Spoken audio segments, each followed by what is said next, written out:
Hello, everyone. This is Matt for the big picture. Typically on WTKC, the voice of Knox, but today it's in the comfort of my room, or not my room, but a back room that is now an office/studio because of many changes I've made around the house. So enjoy that fact. Here I am. As you can tell, I'm enjoying the festivities. It is now December, which clearly means I am allowed to wear a Santa hat. I think that's what it means to me. Anyway, as you can see, I'm alone, which means this show is going to be a solid top. The highest it'll be is a 5 out of 10.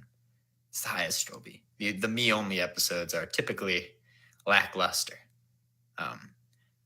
because it's just me talking and you rambling. So here I am. I've got many things to talk about. Of course, first I'm going to talk about the big picture itself, my plans for it, my plans in general. Really, that's what this whole thing's going to be. That's not the whole thing, because that's really boring. No one wants to listen to somebody else's plans. But we're going to talk about all sorts of things related to those plans, which should be somewhat entertaining to listen to. If my own voice is not entertaining, is that narcissistic enough for you? The idea that my voice is just, yeah, whatever. So here we go. Here's what we're going to talk about. We're first going to talk about the future of the big picture, what I want to do with it, guests, opportunities, all that good stuff. Then we're going to do the November wrap up, because believe it or not, it's that time. It's the time to do the November wrap up. I don't have anyone to do it with. Eric does not live in the same hometown. He doesn't live in my house. I was about to say I wish, but I changed my mind. I think that'd be a little too much for both of us. I think it's good to live together at Knox and then have that solid break. You need that. You need that. You need to take a break sometimes. We'll do that. And there's a lot with the November wrap up we'll talk about. There's going to be a book review in there, believe it or not. I can talk about a lot of things I've done that are probably interesting, and no guarantees, really. As you can tell, the lighting in here is subpar, very subpar. But at least I think the audio will be fine, because the internet at Knox, not at my home, is far better than Knox's internet. So it should be good. We should be good to go when it comes to the internet. So the internet here is great, but lighting, check this out. Right now, the current setup I have is I have a very powerful LED light just pointed at the wall to give me some illumination. Because if I didn't have it pointed at the wall and instead was pointed at me, look how bright this is. That's bright. That's too bright. And then this is too dark. You know what I mean? So the perfect alternative, right, is to have it pointed sort of towards the wall, and then for me to put it on its brightest setting, pointed towards the wall, so that I'm illuminated that's the compromise I've come to with the lighting situation. I also have a lamp on the ground, but I don't think it's doing much, really. It's just illuminating the tiniest part of the floor. So that's the current setup in this back room, and I have no idea what the echo sounds like, or if there's the audio quality should be better in general because the internet's better. If not, let me know, because then it's an issue with this mic right here. This golden puppy. It's an issue with this. Anyway, let's get right into it. I'm going to try to do 2 hours. So I have, of course, 2 cups of water, an hour each. I've already actually don't remember which one I've already delved into. Echo is not that bad, but is there an echo? And do you think that echo would be because of the room I'm in? That's the real question. Echo is not that bad? That makes me think there's an echo. Does it seem like a natural echo? Like it's just an echo in the room? Or does it seem like a technological echo? Because I did no test. Water is good. I actually have gone a whole year without soda. That's actually an amazing feat, and I should talk about that. Definitely the room. Okay, I can fix that. Easy. I'll just like put mattresses taped to the wall, you know, uh, improvised soundproofing, as it were. I can do that. So yes, water's good. I've gone a whole year without water. And this will kind of get into other conversations, so I might as well start off with this since it's been brought up. I am trying to work out again. And I also went a week without technology-based entertainment. And I say without when it should be made clear I did, for all intents and purposes, fail. I got on the internets from time to time because I'm a weak man.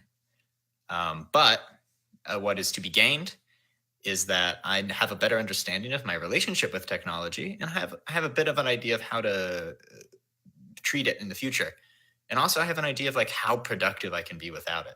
Like it's amazing, just like the stuff I get done without it. So I have that idea. Also, don't I look cozy? So I have that idea, and it's a good thing. But the reason this has to do with the soda is because it's a question of discipline, right? Like discipline's a big thing. And I've been working on it for a solid year now, about like really hard working on discipline and disciplining myself in a variety of ways, which has a lot to do with it. And with soda, it was a very odd thing because I was going through a really rough period in my life at the time.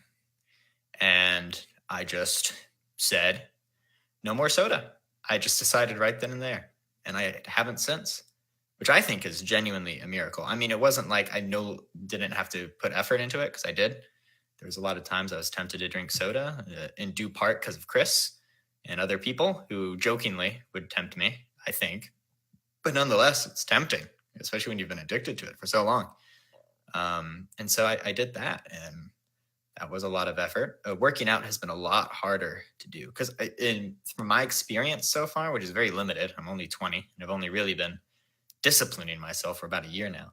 But I have found not doing something is a bit easier than to do something in terms of non-addictive things. So like caffeine's addictive, sure, but I was able to quit it fairly easily. And even technology usage, was able to quit a lot of it fairly easily. It was just some of it, like podcasts and stuff, I really missed, and I just wanted to listen to that podcast, you know. But yeah, like there's definitely a difference there. Yeah, Chris knows. Actually joking. But so it's been a year now since I stopped drinking soda, and I'm very accomplished. I feel very proud about that fact. It's astonishing. And with that, I think is a lesson that sometimes I think psychologically it does kind of have to be like a determined, you know, I'm doing this. Like when I said, I'm not going to drink any more soda. And I think in the same way, whenever I eat, trying to work out, it has to kind of be, you just do it, you know, you just have to do it. You just go. I've tried different methods of working out. I remember when those bad things are happening around the same time I quit soda. I think I've talked about that before, but I'll talk about it again. So if for those who would be listening to it afterward, Chris just commented about a story that I'll tell here in a bit, because this is live, of course. But the point of the matter is, at first I would go to the gym every day. And that was probably the fittest I've ever been, was when I was doing that. And then around winter finals, I stopped doing that. I got back into it doing every other day, but then I found myself exhausted with work, because I had started working too, and I didn't want that to affect my actual work. Furthermore, I then tried me and Eric, my roommate, and also occasional guest on The Big Picture. Though I don't think there's ever been an episode that hasn't had poor audio quality that Eric's been on, which is a shame. Nonetheless, we tried working out for a bit, and we were doing really good and seeing good progress, but then we kind of slowed down, and it's both of our faults, really. So now I'm trying this method, and people can give me their commentary about this method. It was sort of compiled from what different people told me, because I was kind of going, I don't know what my new schedule is going to be. But basically, what it is now is it's a schedule where 3 days of the week, at least 3 days, I work out for an hour. Um, and what I mean by just the 3 days is it can be any day. Like I almost went today, but then I realized I had the show at 5 and I couldn't go. But tomorrow I plan on going for leg day. And so, the 3 days are leg day, um, like middle body day, like core-ish day. And then there's a upper body day. And then of course you're doing cardio each of those days. And for about an hour each. But I can do those anytime. So if my Monday's busy and that's when my workout day is, it doesn't matter because I don't have set days. It's just 3 days by end of the week. And that so far has been working for me. It's a lot less stressful. You feel a lot less defeated when you can't go, which is a big part psychologically. And so I've been doing that and it's been really good. That's been real swell. So that was a bit out of order. Now to tell the Sonic after D&D story. I occasionally sit in and participate in Chris's D&D campaign because I'm selfish and I love to watch them do it. And I think it's fun because I'm just a D&D nerd through and through. So I'm obsessed. So we went to Sonic afterwards. And for a while that summer, I had been enjoying. I'm like out of breath. I should have gone to the gym today. I'm like out of breath. I should have said I went to the gym as an excuse. Water.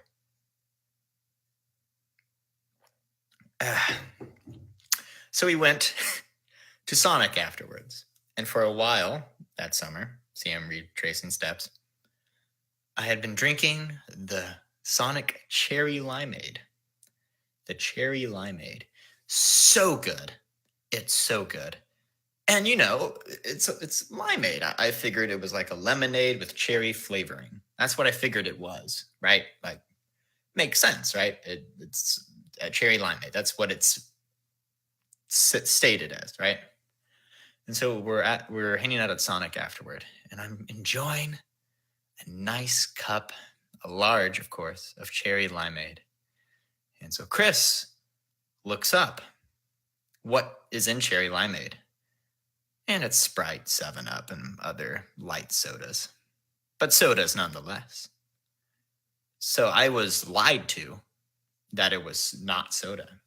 They were like, yeah, it's a limeade. It's an aid, It's like lemonade.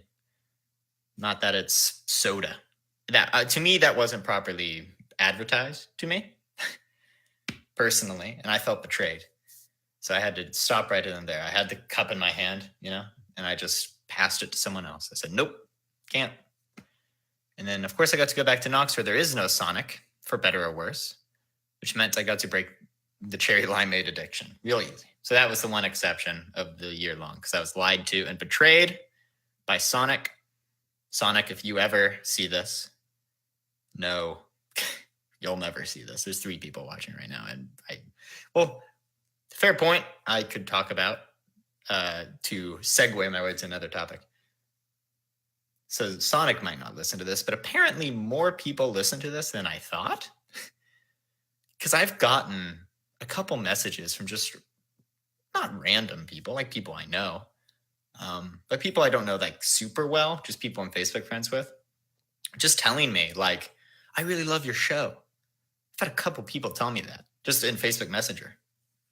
And I'm like, whoa. Like, it's that moment where you go, wait, you watch? Excuse me?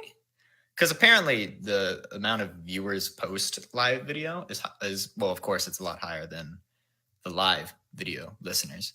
I've been told apparently it's just nice to listen to. It's therapeutic is one I heard, which is very surprising to me. And I'm very happy that it can be that for at least one person. It's very good. And I'm very happy about that.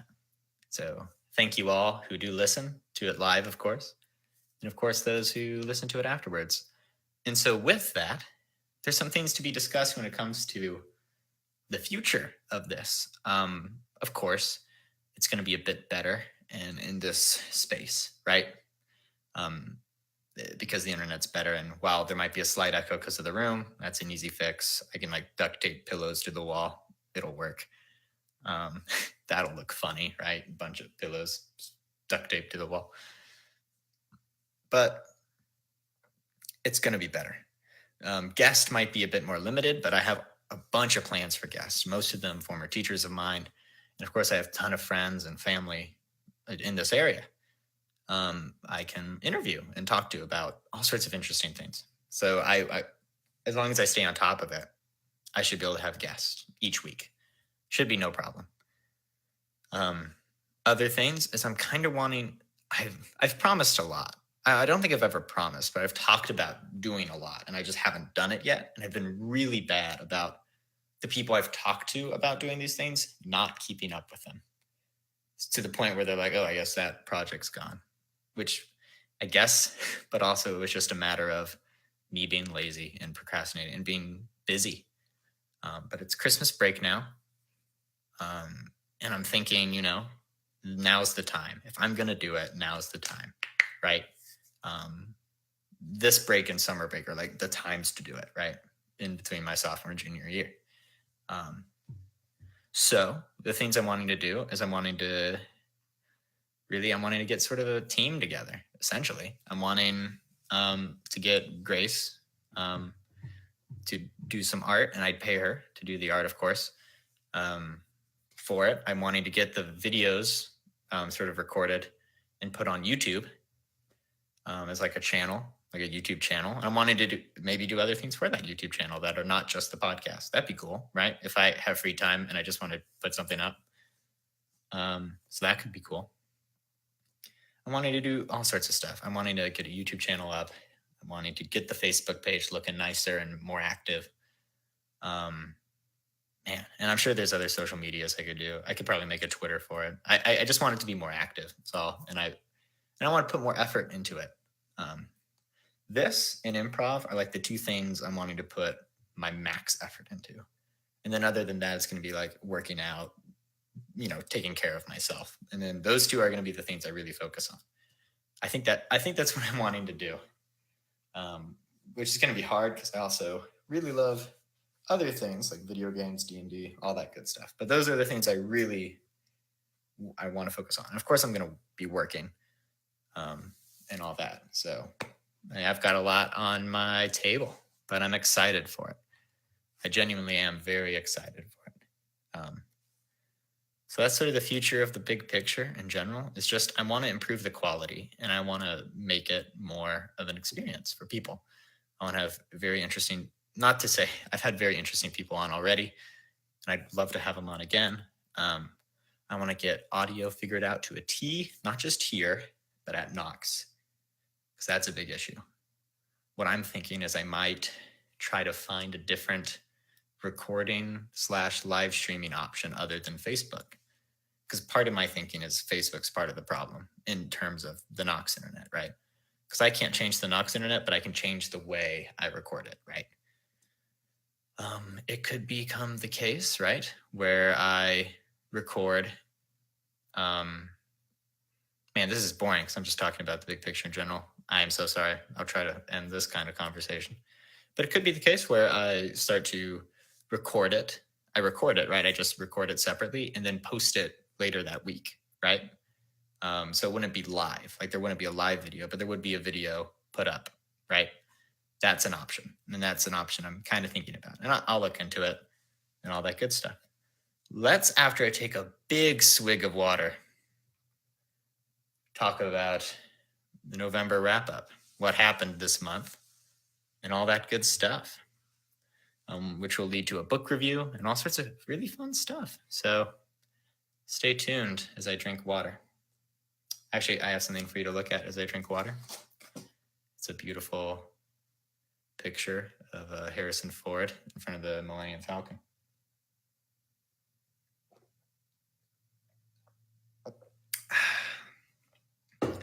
Look at him. He's very beautiful. Very beautiful man.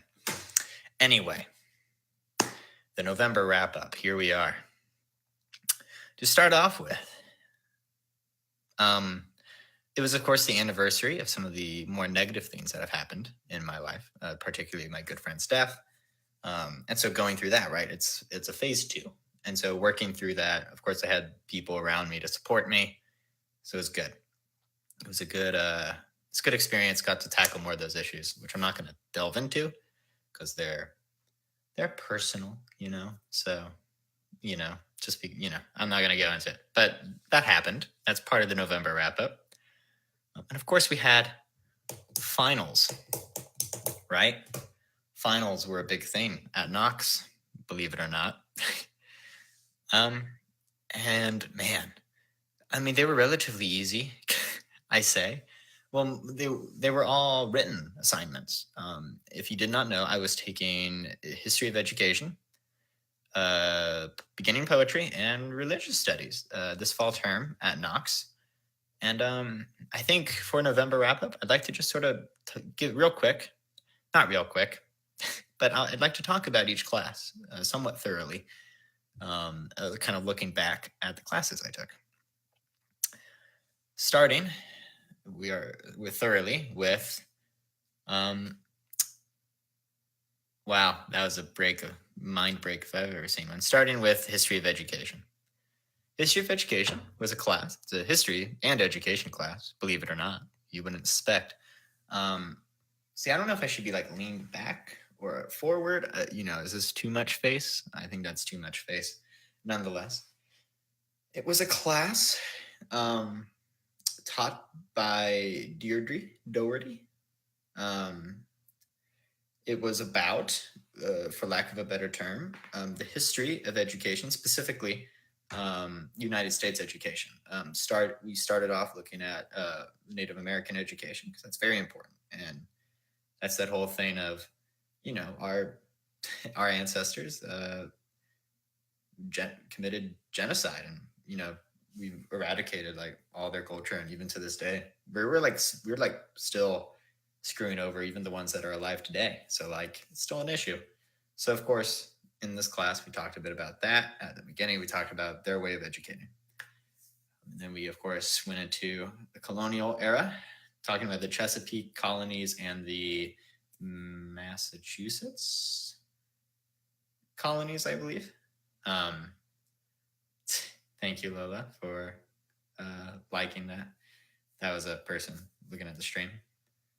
And so we, of course, looked at that. We essentially went through the colonial period to almost modern day. Almost. We didn't quite get to modern day, but we talked about history there. So basically, in that class, my takeaways from that class, well, first off, in terms of education, presentism is a term that really stuck with me. It's essentially tainting the past with the present whenever you're analyzing it, and you kind of you judge it. It's just sort of putting too much of the present into the past. Of course, you're going to look at the past through a present lens, but doing it too much. Other things I got out of that class was just a more in-depth look at, say, the Common School era, the Progressive era, and sort of it really helped to visualize how our education system came to be, right? Because we got to see the step-by-step process in which it happened, which made some things very clear to me, which I can get into, and I suppose I will get into. Why is this a window? It's gone now. So, with that, man, it's hard to do a show by yourself. Anyway, with that, let me drink more water.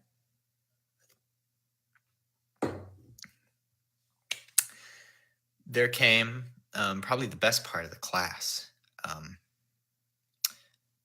This, I think, was off tangent because I was talking about something else, but whatever. It's just me. And I promised at least a 5 out of 10, and I can, or at most a 5 out of 10. So we're fine. We're on base. We got to look at like physical old documents, you know, like old school documents, like journals and letters and like all this really cool stuff. That was the coolest thing. We got to actually do like historical research in a way, you know. It was not like the real deal, but like pretty close to the real deal, especially for a 200 level course. And that was so cool and so interesting. Like, my God, that was amazing. And with that, like a few revelations. First off, we got to look at an old math book, or it was more like a math journal. It's like really small. And I learned from this a term called hogsheads. Yeah. So a hogshead is 63 gallons. 63 gallons. That's a lot. That's a lot of gallons, which I adored learning that. And by the end of the year, we learned that a hogshead is actually another term for one of those stereotypical barrels, right? Like the wooden barrels, apparently is a hogshead, apparently, which holds 63 gallons. So I learned that in history of education, which is fascinating. It seems so not fascinating, but I found it fascinating. Whoa. And anyway, along with that, another document I got to look at were letters written by a college student to his father from the college in the 1850s. Well, that's cool. And that's really rad. And I got a real kick out of that. Just sort of looking at it in general. And so we got to do that, and it was so cool. And you got to look at how a child in the 1850s respected their father. Like there were some funny things, like the first letter, he was just writing like, "Hey, my pantaloons, ripped on the way here. Can you send me another pair?" And then there's one letter where he was bad mouthing his fellow students and being like, and this is the 1850s, mind you. He's like, "Look, my sister makes use of all her opportunities, unlike my fellow peers." And you're just like, whoa, just real talking. And then the biggest thing, right? This is like the coolest part of this episode. I guarantee it. Besides the hogsheads and besides what's yet to come. So stick around, if you're watching live. The coolest thing I learned from these letters, or the coolest thing that I got out of it, was when in the 1850s, mind you, he was writing to his dad about the various debts he owed, not to the college, to his fellow peers, essentially the amount of money he needed to pay these people, right? Pay for college. And I'm going to have to... Interesting question.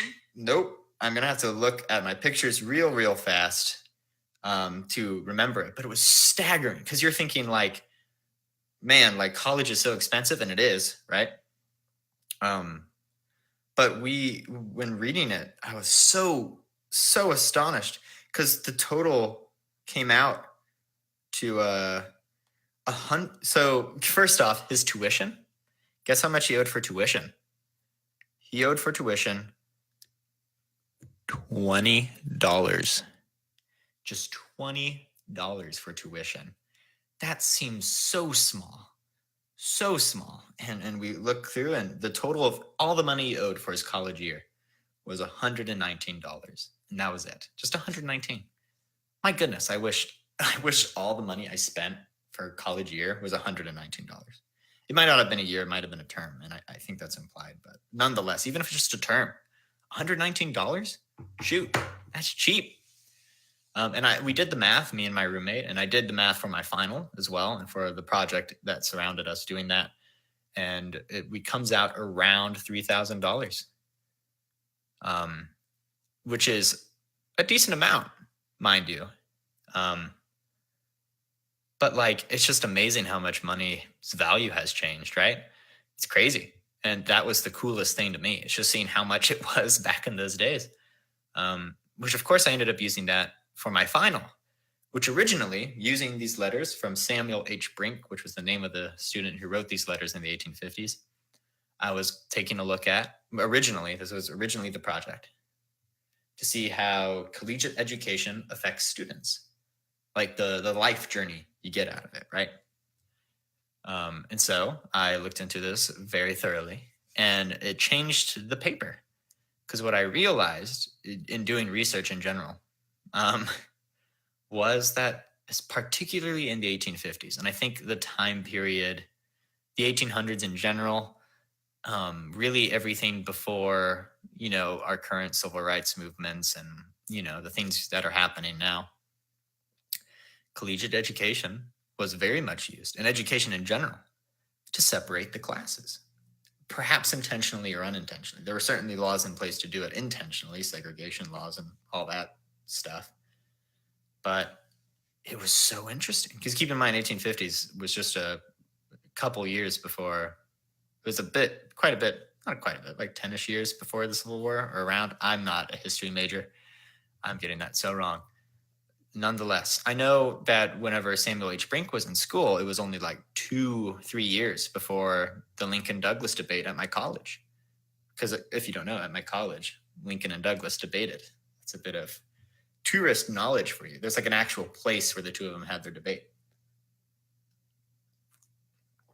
Anyway, so with my final, I learned how it was used to separate classes, right? And so I looked into that very thoroughly.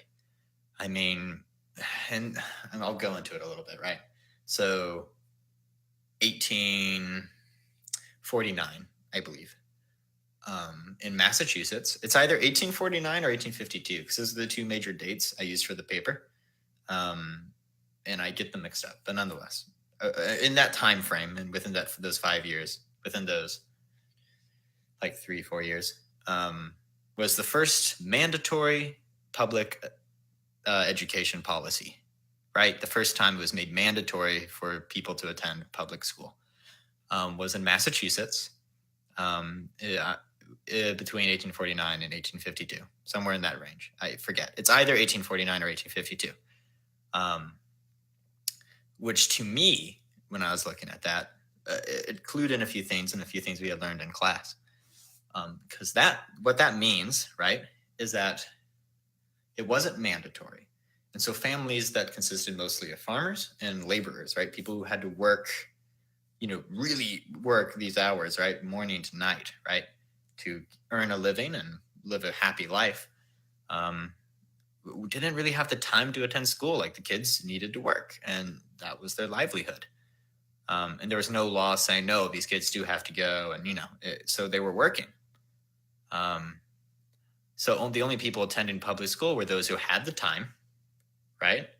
And the people who had the time tended to come from richer families, or perhaps more well-off, in general, people who were more well-off and didn't need their kids to work.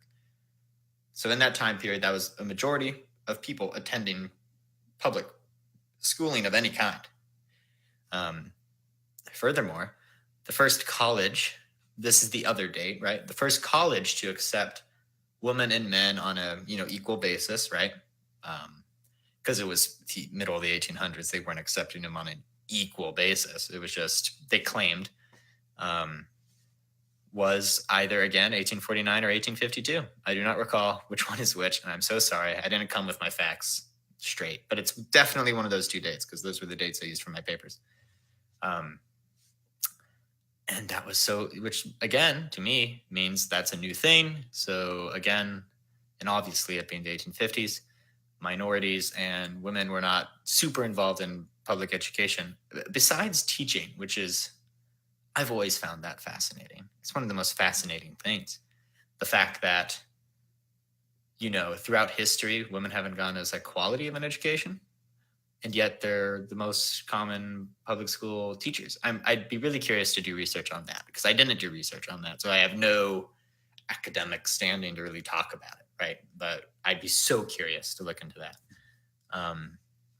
So curious. So that was history of education, fundamentally. I had some issues with the class. The professor was fairly new, and so she was still, learning how the class should go. But in general, she was so nice and such a wonderful person, and I really loved the class, like beginning to end. Certainly, I really loved it. I'm gonna drink water. I clearly do need to work out more. I've started to again, but I'm out of breath. Maybe breathing exercises. Maybe that's a thing I should do.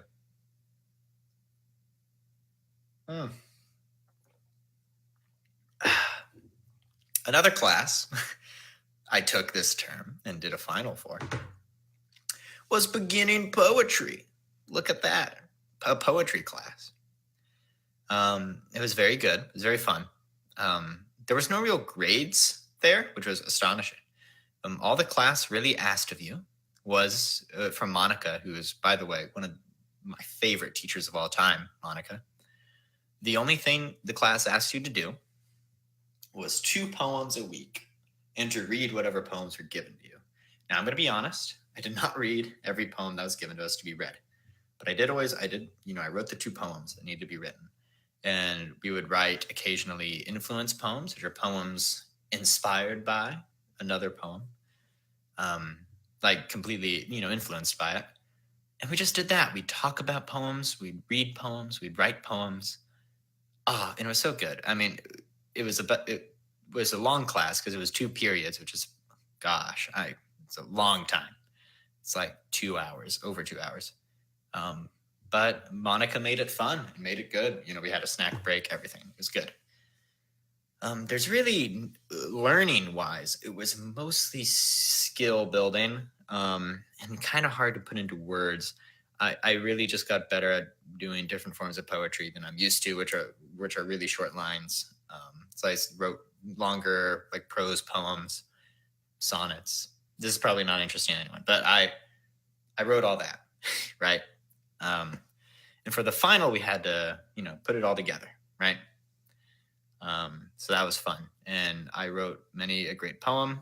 And I know it sounds like I didn't get a lot of that class, but I got a lot out of it. It's just hard to portray in words. The third class, which I probably got via what I'm able to express a lot out of, is religious studies. I'm going to just finish this. I'm going to destroy it. See how much is left? It's not a lot, but I'm going to finish it. I'll pull up the Han Solo Harrison Ford photo again for your entertainment.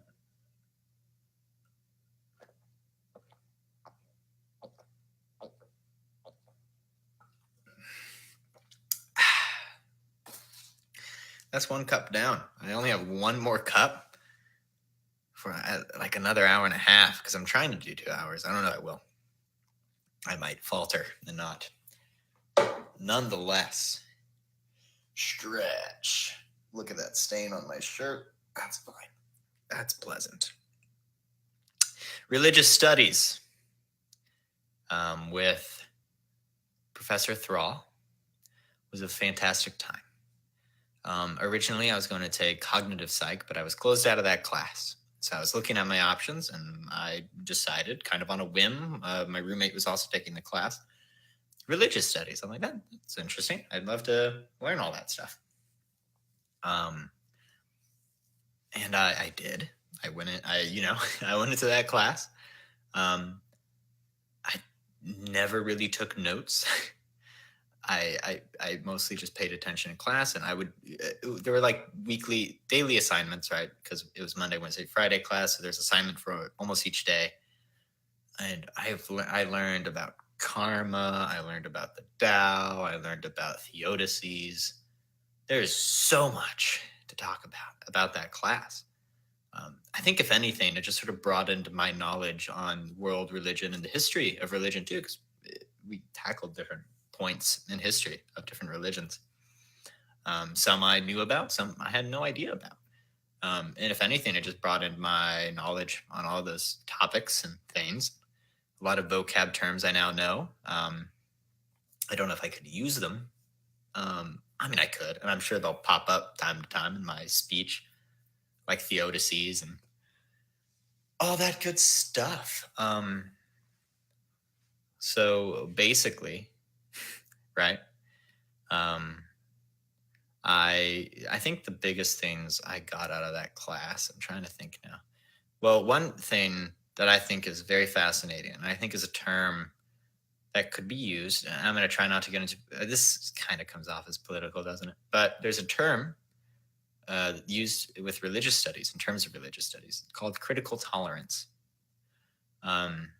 which is to say, right? I'm trying to think. I got an example, right? In terms of what's a good example that I've got one, perfect one. So basically the definition of critical tolerance is saying that you are to be tolerant of other religious beliefs, right? But that does not mean you are not able to be critical of certain practices of that belief, right? So one such example is, gosh, I forgot what it's called now, but we watched a video about a shamanistic tradition, and how this family immigrated to America and were still following it and lived sort of in a community of them. And part of their tradition, and forgive me for not remembering the group, it's horribly my own fault. And I don't want to try to remember what a group is called because I'll just get it wrong. But what part of their tradition is with marriage is that the husband kidnaps the wife. He just shows up, grabs her, and takes her off and marries her. Which to me, I have a couple moral issues with that. But it is part of their religious tradition. But that's where critical tolerance comes in, right? So it's saying I'm tolerant of your religious belief, but when it comes to this specific practice, it's that's doesn't fit our moral, doesn't fit my moral code, doesn't fit. I don't think you should kidnap the person and force, and it's not force. It's a whole cultural thing, but I don't think kidnapping is great. So that's an example. We watched a documentary about it, about like that family immigrating in, and it was super interesting and sad too, because the father, his children are in this new culture and they're sort of losing touch with their former culture, but it has a somewhat happy ending. I'd encourage you to watch it. I don't have the name for it, but good luck finding it. Maybe I'll post it. Maybe. We'll see. We'll certainly see. So those are the 3 classes I took that term. We are now almost 45 minutes in. And I still have a decent amount to talk about. Ooh, my back's a little hurt because I just think I'm just going to be cozy. There's no point in me being all up there, right? I'll just be cozy. I hope all of you are cozy as well, listening to this, be it live or later down the line. I hope you're having a wonderful time. And I hope this has not been too boring for you because, gosh, it very well could be. But critical tolerance is a really good term that I learned.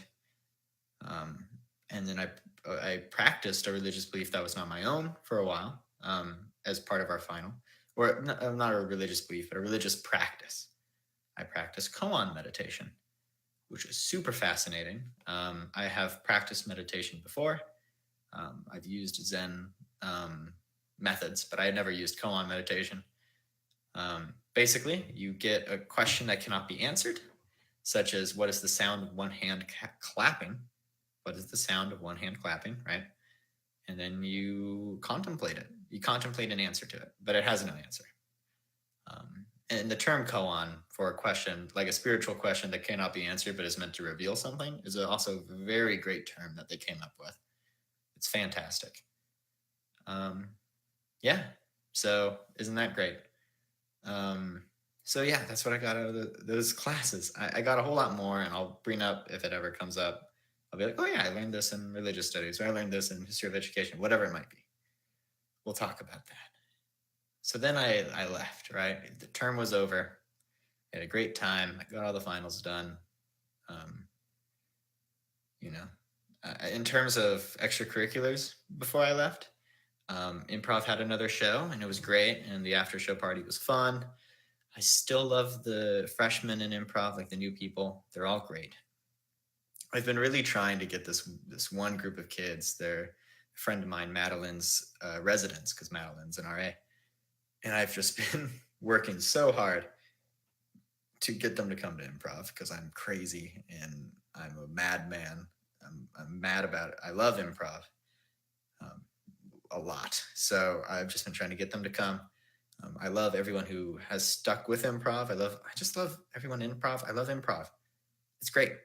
I just could rant about it forever. I mean, it's built up my own confidence. It's built up my skills in terms of speaking. I mean, gosh, I know this is boring and a 4 out of 10, but shoot, I'm able to talk this long, which is surprising to me. And of course, we're going to have guests in the future. That's just a thing, A, to kind of figure out the audio quality, and B, just to do it, just to do an episode that I didn't have a guest ready for. So then I was done with that. I drove home. I drove me, a good friend of mine, Emily, home, and just a person who needed a ride home. Drove all of them home. It was a good time. So that was really fun. And then we went up to see my brother for Thanksgiving because he couldn't come down. And we were in his apartment. We got like a card table and some chairs, and we ate a beautiful, it was tasty Thanksgiving dinner. We shopped, we hanged out. It was a good time. We had a wonderful time, and I think it was just a good Thanksgiving. And I hope all of you had a great Thanksgiving and that you remembered to be thankful for everything you have, all the people you have, and be really thankful for that, because they may not be around forever. And also know, just in the great chance of the world, like the fact that you are with these people is so amazing. And maybe you're not in the best situation, maybe you're rather down, but that's always when you should think about what you can be thankful for, because once you realize what you're thankful for, you can fight for those things, and you can say, these negative parts of my life I need to work through and I need to figure out, for the sake of myself and for the sake of these things I'm thankful for. Let them be sort of the hope that spurs you on.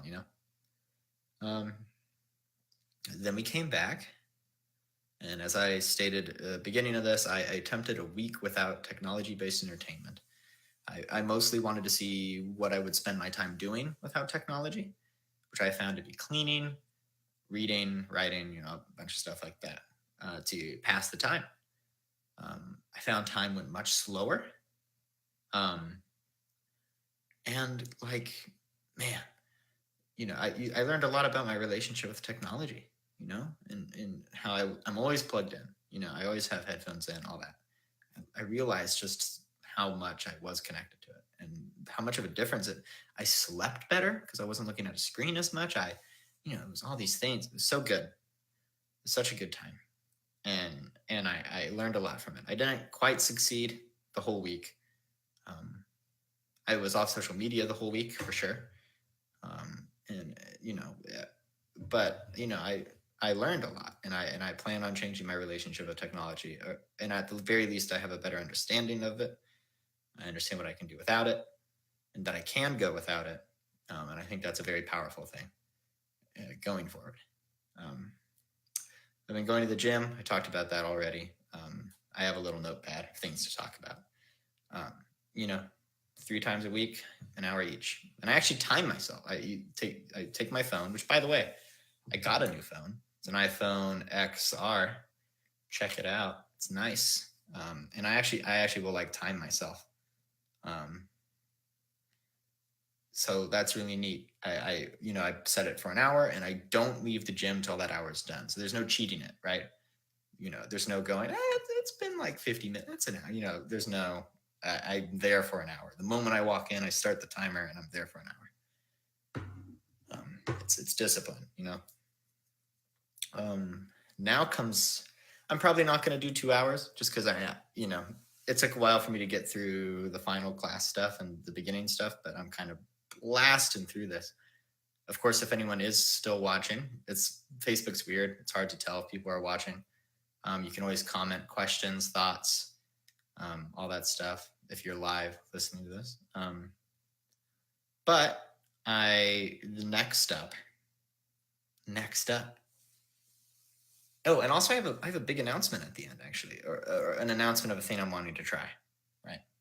So here it is. Here's not the announcement, but here's the thing I wanted. Here's the book review.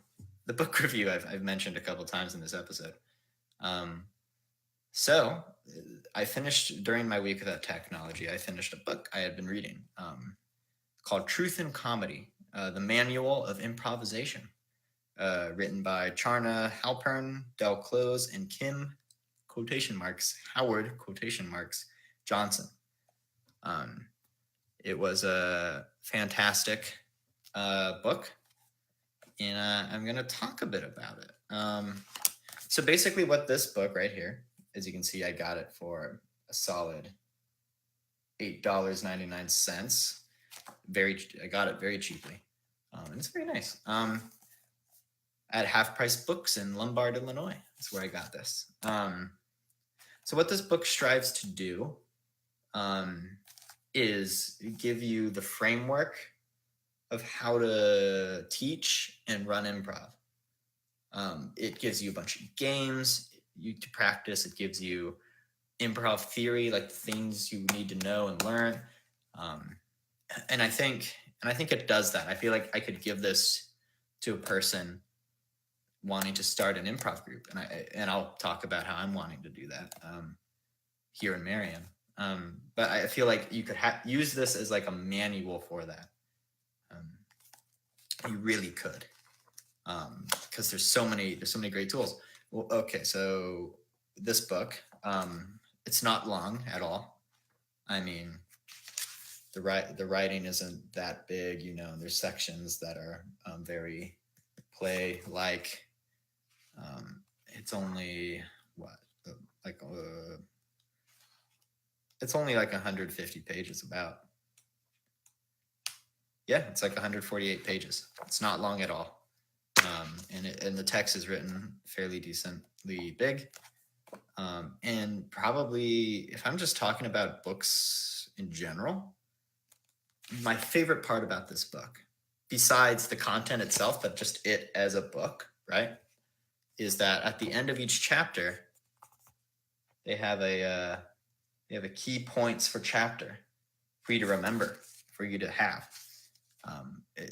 On the whole, the book is structured very well, to where you can kind of find a header.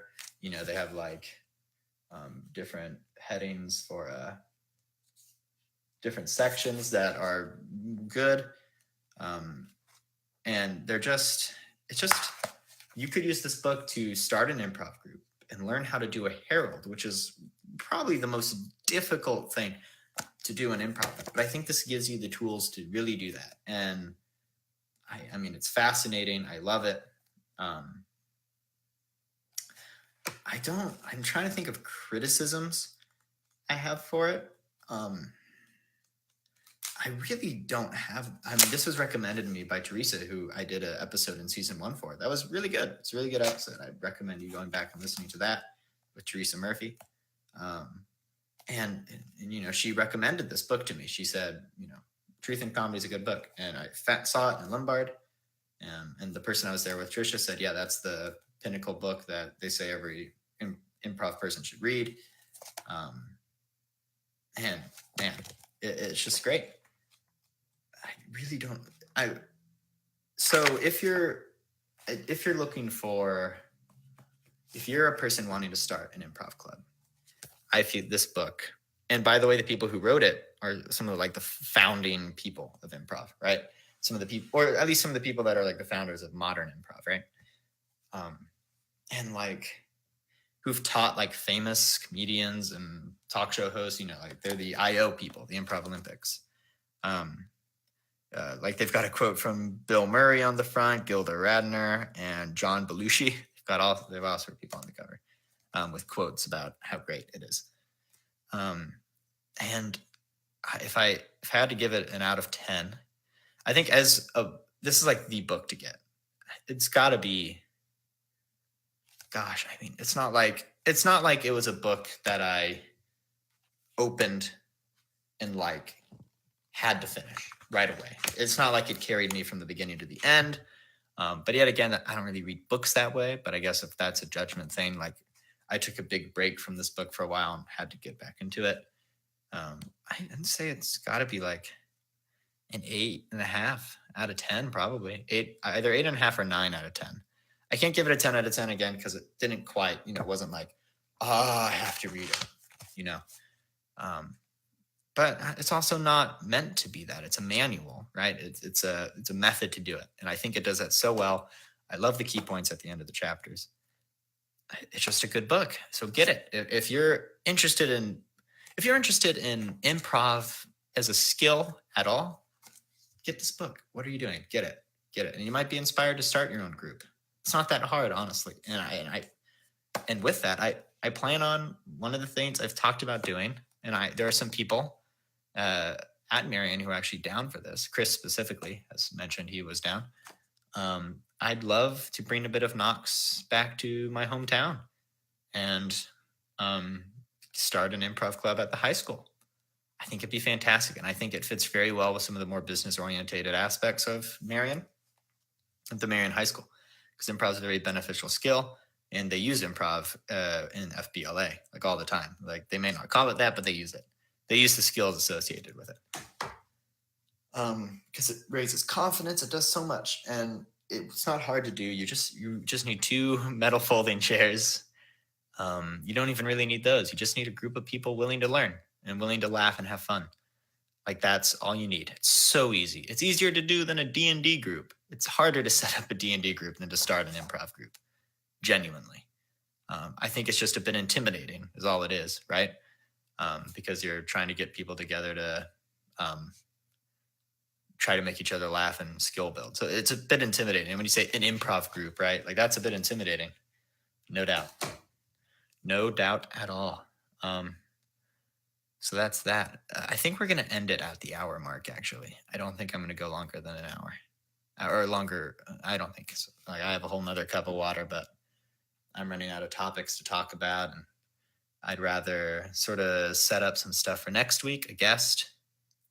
So now's the time for the big announcement on the big picture. I'm going to drink this.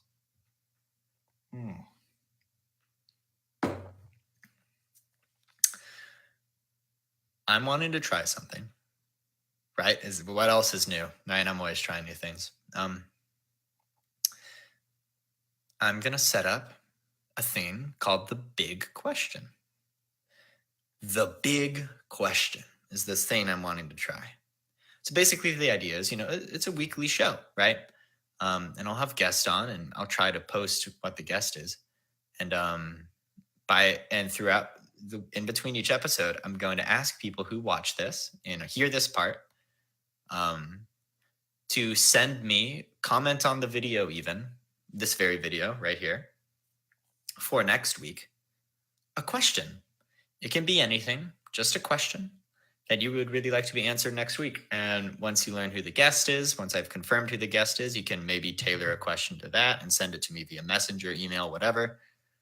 Comment on one of the videos. Comment on a post, whatever it is. I might even just post a post, like put questions for season 2, episode 7 here. I might do that. And just ask questions, and then I'll pick 1 or 2 of them. Actually, probably just 1, because it's the big picture, the big question, right? The big question. And I'll ask that come next episode. There will be a segment for it, the big question. Of course, I'll answer any other questions given, but for the specific segment, it's the big question. It's what it is. It's the big one, right? Given by one of you, and that's something I'd love to do. So that's been that. Man, I mean, there's a lot of stuff I want to do and not nearly enough time, but I'm really determined to really, work through it. Thank you all for listening. I hope this has been somewhat entertaining. I know it's mostly just been update info. I mean, that's what wrap-ups are. It's just been a wrap-up with just me, which is, again, I hope it reached the 5 out of 10 at most, right? Because I said at most it's going to be a 5 out of 10 episode.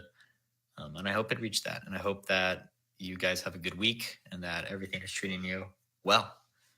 And I'm going to contact people.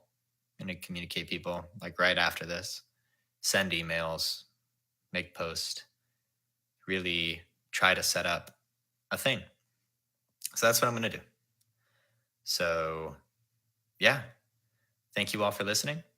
Have a good first week of Christmas. That's how it is, though. Christmas has already started. Look at this. I'm already wearing a Santa hat. I hope you all have a wonderful time. Read Truth and Comedy. Appreciate Harrison Ford, the Han Solo picture. And have a good time. Thank you all for listening. We are done.